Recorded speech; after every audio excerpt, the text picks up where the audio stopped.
We were told that when we had a president, we'd see a giant global political figure, the man that would be the political leader for 500 million people, the man that would represent all of us on the world stage, the man whose job was so important that, of course, you're paid more than President Obama. Well, I'm afraid what we got was you. And I'm sorry, but after that performance earlier that you gave, and I don't want to be rude, but you know, really, you have the charisma of a damp rag and the appearance of a low-grade bank clerk. And the question that I want to ask, that we're all going to ask is, who are you? I'd never heard of you. Nobody in Europe had ever heard of you. I would like to ask you, President, who voted for you? And what mechanism? Oh, I know democracy is not popular with you lot.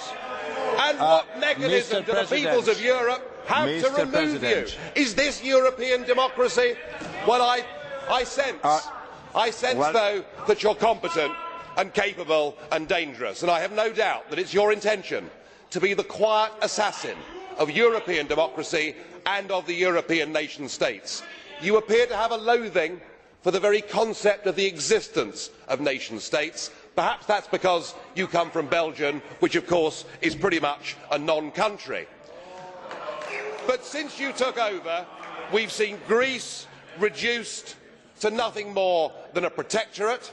Sir, you have no legitimacy in this job at all, and I can say with confidence that I can speak on behalf of the majority of the British people in saying we don't know you, we don't want you, and the sooner you're put out to grass, the better.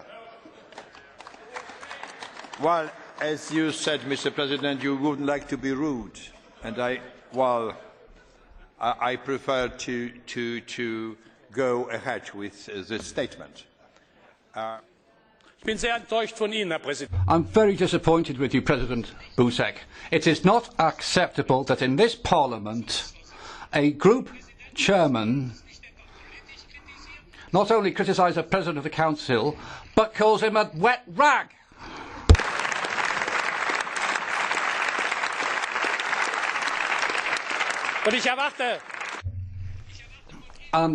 I expect you, President, to call this person to order.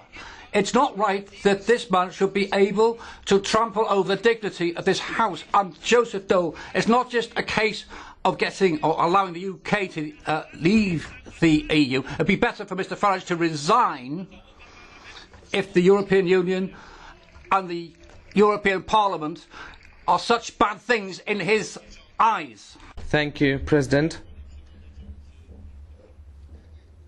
Just as I have said to President Farage previously, 2 months ago, and today I repeat this, these type of addresses, which are character assassinations of individuals, are inadmissible in the European Parliament, and I spoke to Mr Farage about it and I drew his attention to it. Mr Schulz, I'd like to say that this is how I work and that's my way of going about it.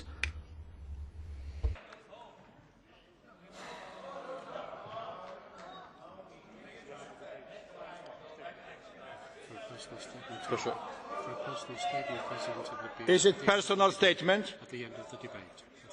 Bardzo proszę. The floor is yours. You may not like what I say, but just consider your behaviour. You, after the Irish people in a referendum voted no, said that our group had opened, by supporting the no vote, that we'd opened the door to fascism. You said that we had behaved as a group in the Parliament like Hitler and the Nazis in the Reichstag. We've been called by Danny Cohn-Bendit mentally weak. You know, it has to be. It can't be one way. It is not personal statement, Mr. President Farage. It is not personal statement. I am very sorry. It was not personal statement. We must keep order and all the regulations of our Parliament.